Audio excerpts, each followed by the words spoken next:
กราบสวัสดี FC ทุกคนเนาะ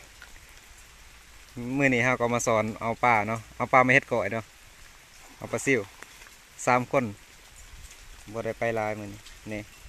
ก็พอได้กินอยู่ได้นี่ได้เห็นบ่มีประธานทัดประธานจำปาผู้บ่าวเมียปะนี่ พวกงานมันเกลื่อนเบิด ยกขึ้นมึง เราก็ได้หลายเติบเลยเด้นี่สถานที่เราไปสอนกันเห็นบ่ เอามึงหุบกัน ก็ได้ไล่เติบอยู่ได้พี่น้องเลยเห็นบ่และตอนนี้ก็กำลังอยู่ในขั้นตอนแยกขี้เหงื่อเนาะให้ผู้บ่าวเมียปะแยกขี้เหงื่อนี่เห็นบ่พี่น้องนี่กับประธาน ยังได้เจ้าเว้ย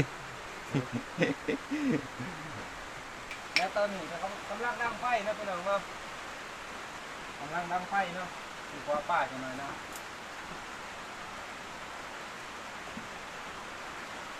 เฮาสิบ่กินก้อยดิบเนาะกินก้อยสุกเอา ยังเป็นประการนะพี่น้องเนาะแต่นะครับเป็นประการมันก็ได้แล้วพี่น้องเอ้ย ให้ผู้เว้าเมียปะก็ยังเก็บปลาซิวอยู่เนาะยังเลือกอยู่ยังอยู่ในขั้นตอนเลือกอยู่โอ้ยิ้มมาเลยติยิ้มมาเลยติโอ้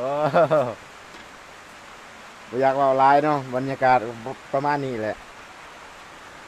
อยู่ให้อยู่หน้าคือเก่าบ่อยากเว้าหลายเนาะพี่น้องเนาะเว้าหลายกินเอาก็สิหาว่าโหมอีกบ่ยากนะกับทีมงานใช่เฮาโอ้บรรยากาศดีขนาดบรรยากาศดีขนาดเกิดเรื่องแล้วพี่น้องเกิดเรื่องแล้วเดี๋ยวนี้นี่หมอบ่เห็นเนาะหมอบ่เห็น ปัญหาใหญ่พี่น้ ปั อง ญหาใหญ่อยู่กับเฮาปัญหาใหญ่ เว้นแล้วบ่มีหมอแล้ว โอ้ปัญหาใหญ่หมอก็จักอีใส่เมื่อวานยังอยู่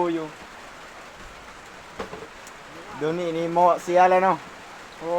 ยปัญหาใหญ่แล้วอยู่กับเฮาปัญหาใหญ่ปัญหาน้อยเฮาบ่เว้าดอก ให้เบาๆแม่ปะกินดิบแล้วมื้อนี้